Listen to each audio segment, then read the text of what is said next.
2장은 정부나 지방자치단체가 운영의 주체가 되는 사회보험 영역입니다. 그래서 사회보험들도 간략하게 한 두 가지 상품만 이번 시간에 간략하게 살펴보도록 하죠. 먼저 언급되는 게 국민건강보험입니다. 국민건강보험은 뭐 우리 전 국민 다 의무적으로 가입하고 있는 보험들이죠. 그래서 국민건강보험을 이해를 하시려면 뒤쪽에 나오는 실손의료보험하고도 연관이 되어지니까 간략하게 좀 구분해서 말씀을 드리면 우리가 병원을 가서 치료를 받고 나서 병원비를 내죠. 그러면 진료비 명세서라는 걸 하나 받으실 겁니다. 진료비 명세서를 이렇게 내용을 들여다보시면 항목이 어떻게 구성되어 있냐 하면 급여 부분이 있고요. 비급여 부분이 있습니다.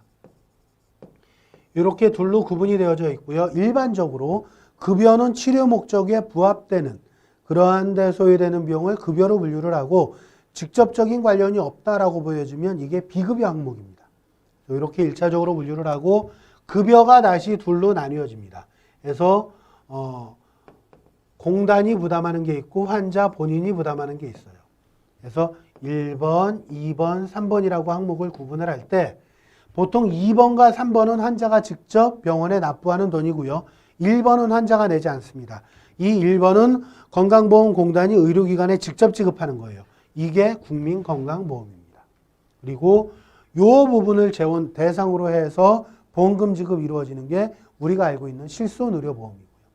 그래서 실손의료보험까지 가입하게 되면 병원비에 대한 부담은 많이 줄일 수 있게 되는 거죠. 두 가지가 다 보험금으로 지급될 수 있으니까. 자, 지금 학습하시는 건 이 부분에 해당되는 거다라고 보시면 되겠고요. 국민건강보험은 사회보장제도 중에 하나입니다. 그래서 사회보장제도가 뭐냐를 먼저 좀 이해를 해주셔야 되는데 사회보장제도라는 것은 국가나 사회가 거기에 소속되어 있는 구성원에 대해서 여러 가지 보장을 해주고 보호를 해주기 위해서 운영하는 여러 가지 방안들이다라고 보시면 될 것 같아요. 그리고 이러한 어떤 사회보장제도 그리고 사회보험 같은 경우에는 일정 조건에 해당이 된다면 그 사람은 보험가입이 의무화되는 강제성을 띠는 게 원칙입니다. 그래서 국민건강보험도 그렇고요. 또 산재보험, 고용보험, 노인장기요양보험 다 여기에 해당되는 거죠. 일정 요건에 해당이 되어진다면 의무적으로 가입을 해야 된다라고 보시면 되겠고요. 자, 이제 국민건강보험의 세부적인 내용을 하나하나 살펴보도록 하겠습니다. 먼저 국민건강보험의 주요 특징을 살펴보시면은요. 의무적으로 가입을 해야 됩니다. 일정 요건을 갖추고 있다면, 즉 대한민국 국민이거나 대한민국에 뭐 주소를 두고 있는 외국인이라 하더라도 의무적으로 보험에 가입해야 되고요. 계산된 보험료를 납부를 해야 됩니다. 그런데 여기서 사실은 보험료 계산과 관련돼서 이 국민건강보험은요. 보험료가 보장받는 혜택 내용에 따라서 결정되어지는 게 아니라 본인의 부담 능력, 즉 소득 수준에 따라서 보험료가 차등 적용되어집니다. 그러니까 소득이 높은 사람은 보험료를 조금 더 많이 부담을 하고요.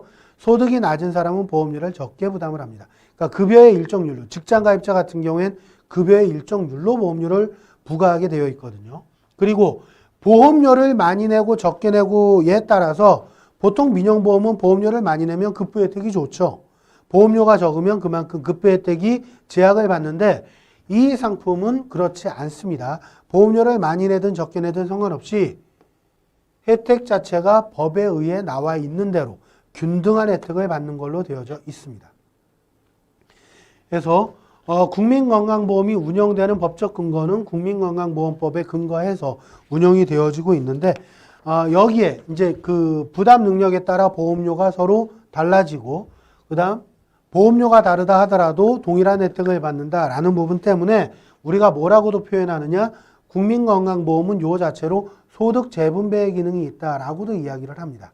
뒤쪽에 한 번 더 언급되겠지만 이렇게 생각하시면 돼요. 예를 들어서 국민 1인당 건강보험을 운영하기 위해서 재원이 100이 필요하다라고 가정을 하겠습니다. 그럴 때 모든 사람에게 이 100이라는 재원을 걷어들이는 게 아니라 고소득자에게 재원을 150을 걷어들여요. 그리고 저소득자에게 재원을 50을 걷어드립니다. 그러면 이 사람에게 플러스 50을 더 받아들이고 이 사람에게 50이 부족하잖아요. 요 둘을 동시에 받으면 재원은 1인당 100, 맞게 차익은 없게 되는 거죠. 이런 식으로 고소득자의 50만큼 저소득자에게 지원해준다. 이런 개념이 도입되는 겁니다. 그러다 보니까 국민건강보험은 이 두 가지 기능으로 인해서 소득 재분배의 기능이 있다라고도 표현을 하는 거죠. 같이 염두에 두시면 될 것 같고요. 자, 이제 국민건강보험의 기능 및 역할을 살펴볼 건데요. 먼저 의료보장 기능 역할을 수행합니다. 그래서 병원 치료를 받게 되면 급여의 공단 부담만큼은 직접 의료기관에 지급을 하는 거죠.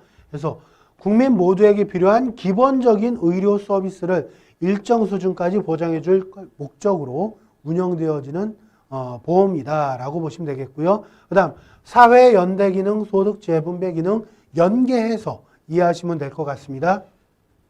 사회 연대 기능은요. 건강에 대한 사회 공동의 책임을 강조하는 겁니다. 그러니까 공동체 의식을 강조하는 거죠. 그리고 소득과 능력에 따라 보험료를 차등해서 부담을 시킵니다. 그리고 가입자 모두에게 균등한 급여를 제공해요. 앞쪽에서 언급을 드렸죠. 급여 혜택이 법에 명시가 되어 있습니다. 그래서 보험료를 많이 내든 적게 내든 동일한 급여 혜택을 받는 구조다라고 보시면 되겠고요. 그러다 보니까 이 내용으로 소득 재분배 기능이 있다라고 이야기를 하는 거죠. 그래서 각 개인의 경제적 능력에 따른 일정한 보험료 부담으로 재원을 조성한다. 그래서 소득이 많은 사람에게 일정 부분의 어떤 보험료를 추가적으로 더 걷어들이고 그 추가적으로 걷어들인 재원을 소득 적은 사람에게 조금 덜 걷어들여서 이쪽 부분으로 보전을 시키는 거죠. 이걸 소득 재분배 기능이다라고 이야기를 합니다. 자, 그다음 국민건강보험의 적용 범위와 대상을 좀 살펴보시면은요. 일단 크게 두 부류로 나눕니다. 직장가입자와 지역가입자로 나눠요. 그래서 직장가입자는 직장에 다니는 급여생활자를 가리킵니다.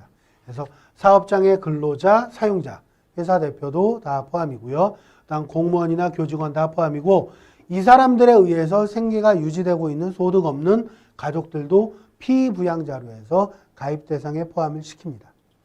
그 다음에 여기에 해당되지 않는 사람들은 다 지역가입자로 해서 세대 단위로 가입을 시키고 보험료를 부과하는 구조를 갖습니다.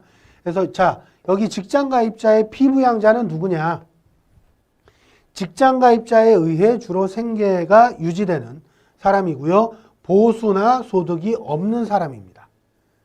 그리고 직장가입자와의 관계를 보면 배우자라든지 직계존비속, 그 다음 배우자의 직계존비속 다 포함이에요. 그 다음에 형제자매까지도 포함해서 소득 없이 직장가입자에 의해서 생계가 유지되고 있다면 피부양자로 등재가 돼서 국민건강보험의 의료 혜택을 받게 되는 거죠.